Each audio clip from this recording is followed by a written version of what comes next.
जय हिंद दोस्तों, मैं सुमित भगत क्लास में आपका स्वागत करता हूँ। रोज की तरह आज की भी क्लास की स्टार्ट एक छोटे से कविता के साथ करेंगे जो इस प्रकार है। पाना है जो मुकाम वह अभी बाकी है, पाना है जो मुकाम वह अभी बाकी है।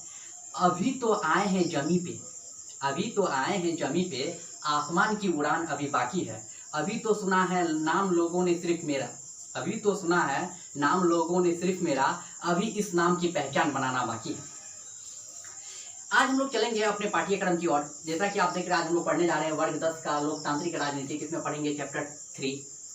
और पिछले बार मैंने जो ये पढ़ाया था आप लोगों को, पिछले वीडियो में मैंने बताया था लोकतंत्र में प्रतिस्पर्धा एवं संघर्ष। तो इसके बारे में मैंने आप लोगों को बताया था कि बिहार में छात्र आंदोलन जो किया गया था उसके बारे में, जयप्रकाश नारायण ने इसका नेतृत्व किया था, इसके बारे में, और RTI सूचना का अधिकार, इसके बारे में मैंने आप लोगों को बताया था।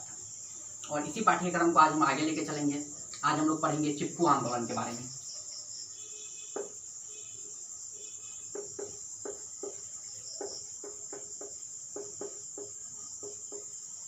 चिपकू आंदोलन, तो चिपकू आंदोलन में मैं आप लोगों को बता देता हूँ चिपकू आंदोलन होता क्या है और क्यों चलाया गया था हमारे देश में। तो चिपकू आंदोलन पहले क्यों चलाया गया था? यह आंदोलन जो था पर्यावरण की रक्षा के लिए एक किया गया एक आंदोलन था, पर्यावरण की रक्षा के लिए। यह आंदोलन जो है उत्तराखंड से आरंभ किया गया। तभी जो है ये आंदोलन जो उत्तराखंड से स्टार्ट किया गया था, वर्तमान समय में वो राज्य अभी उत्तर प्रदेश में स्थित है, मतलब राज्य का बंटवारा होने के बाद। लेकिन यह आंदोलन जनरली उत्तराखंड से ही स्टार्ट किया गया था। बहुत सारे लोगों को ऐसा कंफ्यूज रहता है कि चिपकू आंदोलन कहाँ से स्टार्ट किया था। चिपकू आंदोलन का आरंभ उत्तराखंड से हुआ था, लेकिन वो उत्तराखंड का जो भूमि जहाँ से वो चिपकू आंदोलन स्टार्ट किया गया था वो वर्तमान समय में भी उत्तर प्रदेश में आ गई है। तो मैं आप लोगों को बता दूं चिपकू आंदोलन हुआ क्या था। तो चिपकू आंदोलन की शुरुआत चमेली जिले के एक गुप्तेश्वर नामक स्थान से हुई थी। और इस आंदोलन की शुरुआत जो है, चिपकू आंदोलन की शुरुआत हमारे देश में 1972 ईस्वी से किया गया था। 1972 ईस्वी में इस आंदोलन की शुरुआत की गई थी। तो इस आंदोलन का मेन उद्देश्य क्या था? कहने का मतलब क्या है कि जंगलों की अंधाधुंध कटाई और अंधाधुंध कटाई के साथ अवैध कटाई को रोकने के लिए किया गया था। इस आंदोलन का नेतृत्व जो है सुंदरलाल बहुगुणा और गोविंद सिंह रावत और गौड़ा देवी के द्वारा किया गया था। इस आंदोलन में महिलाओं की एक महत्वपूर्ण भूमिका मतलब निभाई गई थी। महिलाओं ने अपना बहुत ज़्यादा योगदान दिया था इस आंदोलन में। जब कोई पैर काटने के लिए आता था तब आंदोलनकारी क्या करते थे, अपने आप को पैर से चिपका लेते थे। वन विभाग ने ठेकेदारों के द्वारा वनों की कटाई आरंभ कर दिया, ठेकेदारों के द्वारा वनों की कटाई आरंभ कर दिया। उसके बाद क्या हुआ कि इतनी मतलब कहने का मतलब है अवैध तरीका से इतनी वन काटी गई कि पर्यावरण से हमारा संतुलन बिगड़ गया। इस आंदोलन का प्रभाव यह हुआ, मतलब कहने का मतलब पूरा तरीका से जो था वनों की कटाई हमारे देश में अंधाधुंध होने लगी। अगर वनों की कटाई होने लगेगी तो पर्यावरण को उसका क्या पड़ेगा? ओब्वियसली बात है, पर्यावरण पे उसका दुष्प्रभाव पड़ेगा। तो वनों की कटाई के लिए जो एक आंदोलन चलाया गया उसे हम लोग चिपकू आंदोलन के नाम से जानते थे। चिपकू आंदोलन इसलिए नाम दिया गया क्योंकि उस समय लोग क्या करते थे, खुद को वृक्ष से क्या करते थे, अपने आप को वृक्ष से चिपका लेते थे। और जो भी ठेकेदार, जो भी वर्ग के लोग आते थे वृक्ष को काटने के लिए, तो वो वृक्ष नहीं काट पाते थे। इसका मतलब ये था कि लोगों का कहना था कि आपको वृक्ष काटने से पहले हमको काटना पड़ेगा, मेरी हत्या कीजिए उसके बाद वृक्ष काटना पड़ेगा। तो एक वृक्ष के लिए 10 आदमी को तो नहीं मारा जा सकता है, इसलिए इस आंदोलन का नाम चिपकू आंदोलन रखा गया था। और इस आंदोलन का प्रभाव ये पड़ा हमारे देश पे कि इसके 8 साल के बाद, 1972 के 8 साल के बाद 1980 में जब भारत की प्रधानमंत्री श्रीमती इंदिरा गांधी थी, केंद्र सरकार ने वन संरक्षण अधिनियम बना करके भारत में 1980 में वन संरक्षण अधिनियम बनाया गया। और इस अधिनियम के अंतर्गत जो थी वृक्षों की कटाई को रोक दिया गया। और जो हिमालय वन था, जो हिमालय क्षेत्र की वन थी, उसकी कटाई को पूर्ण तरीका से रोक लगा दिया था, उस चीज की कटाई पर। आज मैंने आप लोगों को बताया चिपकू आंदोलन के बारे में पढ़ाया, और इसी में हम लोग अब आगे चलते हैं। अब आगे हम लोग पढ़ेंगे बांग्लादेश में जो लोकतंत्र के लिए किया गया संघर्ष।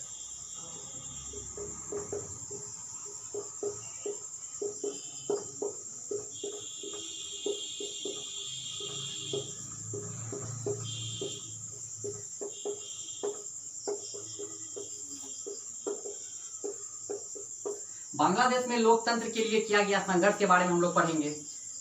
बांग्लादेश में जो लोकतंत्र के लिए किया गया था संघर्ष, तो मैं आप लोगों को बता दूं, बांग्लादेश को हम लोग पूर्वी पाकिस्तान के भी नाम से जानते हैं। और पूर्वी पाकिस्तान 1971 में जो है बांग्लादेश का निर्माण किया गया। पाकिस्तान का पूर्वी भाग को काट करके बांग्लादेश का निर्माण किया गया। तो बांग्लादेश में हुआ क्या था, 1971 ईस्वी में बांग्लादेश के निर्माण के बाद वहां पे अपना संविधान बना करके क्या किया गया, धर्मनिरपेक्ष राष्ट्र घोषित कर दिया गया। लोकतांत्रिक, समाजवादी और धर्मनिरपेक्ष देश की घोषणा कर दी गई। लेकिन वहां पे बांग्लादेश में क्या हुई, एक घटना घटी। कब? 1975 ईस्वी में। 1971 के 4 सालों के बाद, 4 सालों के डिफरेंस के बाद यहाँ पे एक घटना घटी 1975 में। शेख मुजीबुर्रहमान ने वहां पे संविधान में संशोधन करके, संविधान को संशोधित करके वहां पे क्या किया, संसदीय प्रणाली के स्थान पे, जहां पे संसदीय कानून व्यवस्था चलता था, उसके स्थान पे वो क्या किया, अध्यक्षीय मतलब अध्यक्षीय कहने का मतलब है किसी एक आदमी को अध्यक्ष बना करके संसद प्रणाली को पूरा तरीका से समाप्त कर दिया गया। और जितने भी राजनीतिक पार्टी थी उन सब की सदस्यता को समाप्त करके सिर्फ एक राजनीतिक पार्टी, आगामी लीग पार्टी को छोड़ करके जितने भी पार्टी थी सबकी मान्यता रद्द कर दिया गया। इसका परिणाम यह हुआ कि बांग्लादेश में 1975 में अगस्त में ही 1975 अगस्त में ही जनता और सेना ने मिल करके क्या किया, एक आंदोलन किया था और सरकार के खिलाफ बगावत कर दी। और 1975 से लेके 2008 ईस्वी तक वहां तक क्या हुआ, आंदोलन चलता ही रहा। और इतने लंबे समय तक आंदोलन चलने के बाद लोकतंत्र स्थापित करने के लिए वहां पे जन संघर्ष चलता ही रहा। ये सब होने के बाद इतना लंबा, काफी मतलब वो जो था आंदोलन का परिक्रम बहुत ही लंबा चला। तब जाकर के 29 दिसंबर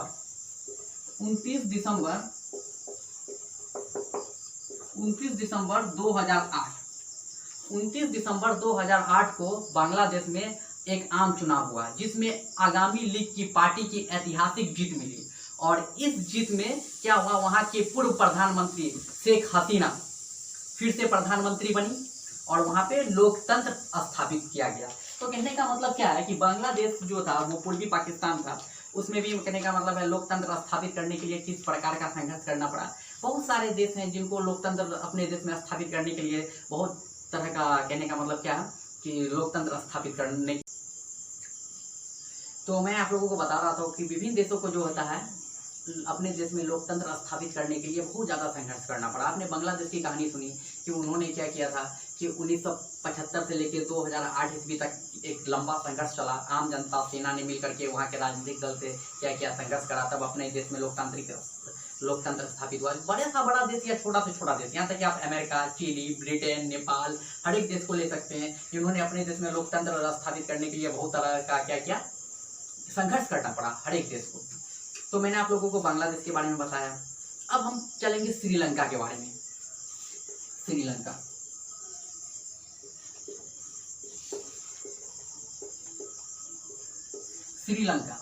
तो श्रीलंका के बारे में हम लोग पढ़ेंगे तो इसके बारे में जानेंगे। भारत के दक्षिण में जो एक राष्ट्र है जिसे हम लोग श्रीलंका के नाम से जानते हैं, ये भारत के दक्षिणी छोर पे स्थित है और यह श्रीलंका भी है एक एशिया महाद्वीप का ही एक हिस्सा है।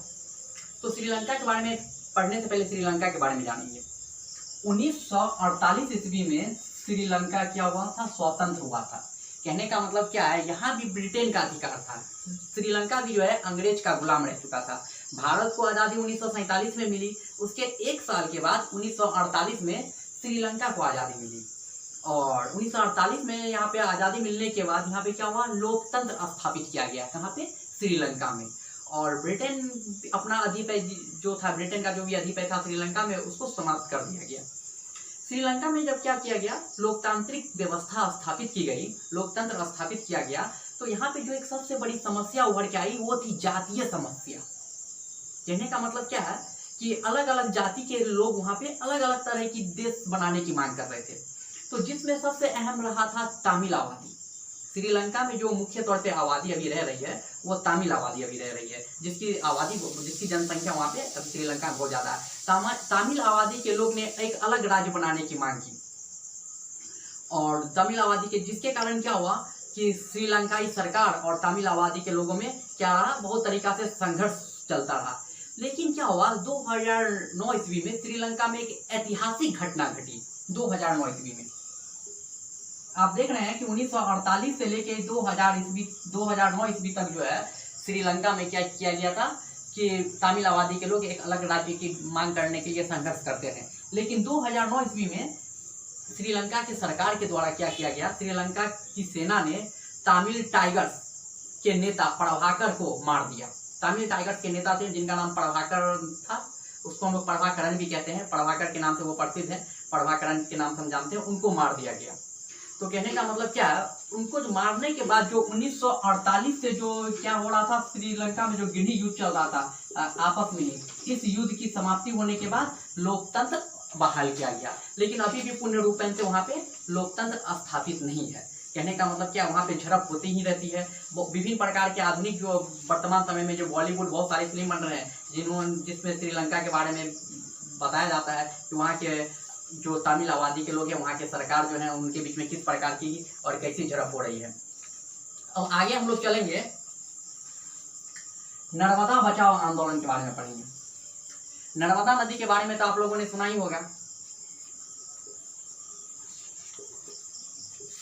नर्मदा बचाओ आंदोलन,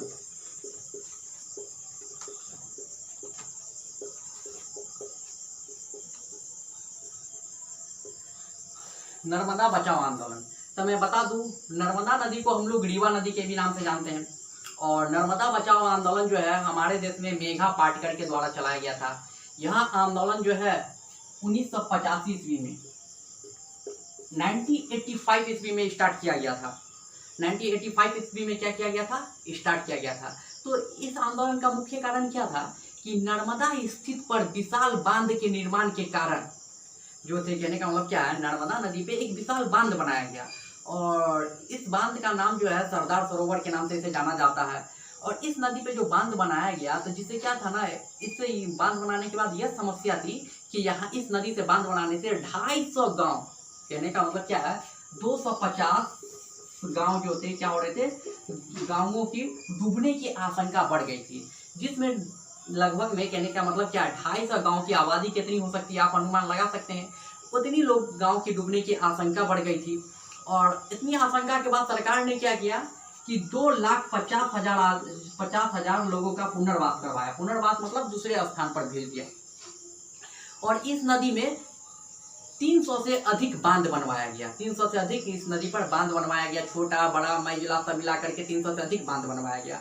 और इस नदी पे बांध बनवाने से क्या हुआ कि 250 गांव की डूबने की आशंका बढ़ गई। प्रत्येक साल बाढ़ का पानी लोगों की फसल को बर्बाद करता रहा और लोगों को मजबूरन बस लोगों को अपना घर छोड़ के जाना पड़ा, किसी दूसरे स्थान पे जाना पड़ा। ये जो है 1985 से जो था भारत में जो गांव के लोग थे उनका पुनर्वास के लिए सरकार जो किसी प्रकार की व्यवस्था नहीं की। इसका एग्जाम्पल आप जम्मू कश्मीर से ले सकते हैं। जम्मू कश्मीर में जो थे कश्मीरी पंडितों की पुनर्वास की जो था हमारे देश में किसी प्रकार की कोई व्यवस्था नहीं की गई थी। और ये तो नर्मदा नदी के किनारे जो भी लोग रहते थे उसको भी इसी प्रकार का समस्या झेलना पड़ा।